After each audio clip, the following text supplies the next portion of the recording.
My name is Nikki, and some of you may know me as Van Cleef, or I got married in September to Mickey Boaglio.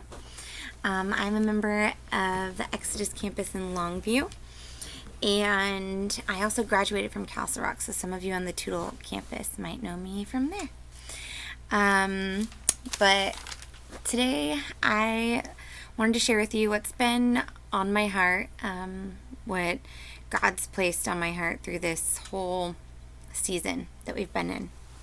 I began 2020 attempting to read my Bible all the way through, from Genesis to Revelation, and I got to tell you, in about March, and then April, and then May, I got behind. I don't know how many of you have used the Bible app, but it likes to tell you how many days you're behind. And pretty soon, I was about 100 days behind.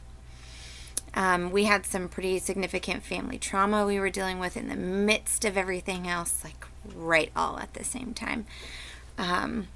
So we had a lot going on, and I got away from reading as much as I wanted to. And being in the Word as much as I wanted to. And I kind of let these things that were bothering me just overcome everything. And I started feeling these things coming to the surface that I thought were long gone.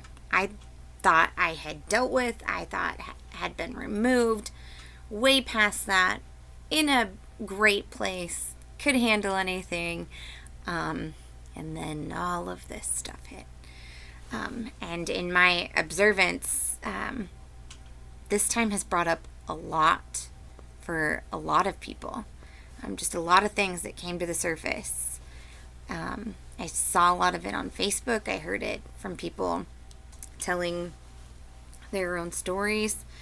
Just a lot of stuff. That some of us didn't know were there, like I said, thought were long gone, or we just thought we were in a better place at the time to be able to handle it, and then we're disappointed in ourselves at how things went and how they played out instead. I am glad that before March hit that I had spent time in the Word, that I was able to be reminded of all of those stories in the Old Testament where things looked catastrophically awful, but that God was working for His good, for the good of everyone, and whether they knew it or not. And, well, they didn't know. They never really knew. But I am just thankful that I had been in the Word, because that was very helpful. But like I said, God just working for the greater good, even when we don't see it at all. Even when things are so messed up around us, even when the messes are doing, and it's not the first, second, third, fourth, 500th time, He can turn it into good. And He knows what's going on. He isn't surprised. And maybe the things that came to the surface needed to be dealt with to put us further toward where He wants us to be. Maybe it isn't even about us.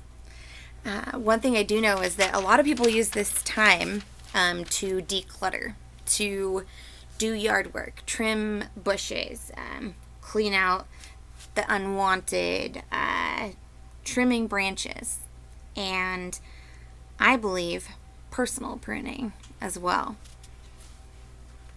And in John 15:1 and 2, Jesus said, "I am the true vine, and my Father is the gardener.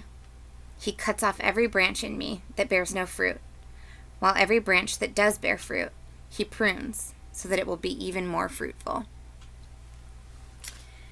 So when I thought of this at first, when I first heard this verse long ago, I thought of pruning as, just cutting off completely. But in fact, if you have experience with tree trimming and whatnot, you actually prune the good. So something that's doing good, you cut it off, and then it grows even better and flourishes and thrives, and things get better. So I would just encourage you to trust God with his hand in your life like a skilled surgeon. That we don't need to squirm or hold tightly to the things that we don't understand. It just keeps us in pain longer.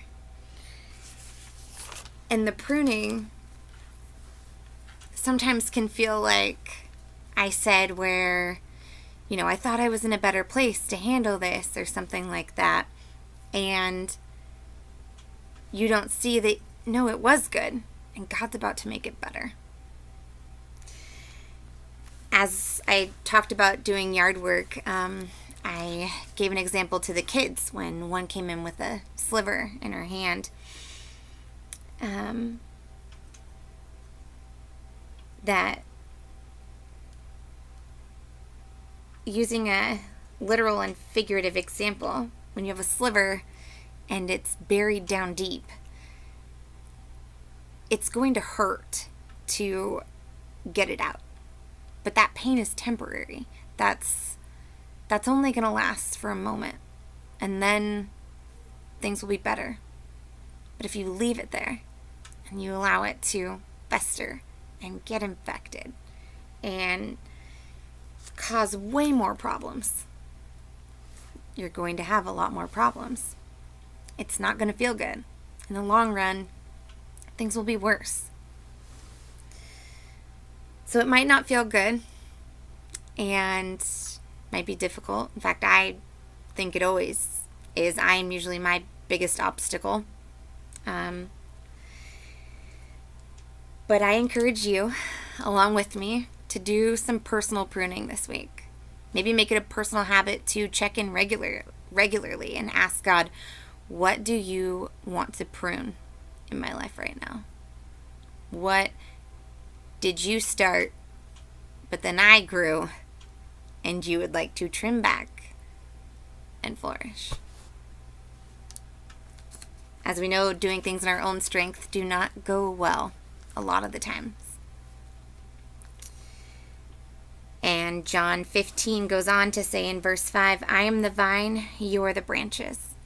If a man remains in me and I in him, he will bear much fruit. But apart from me, you can do nothing.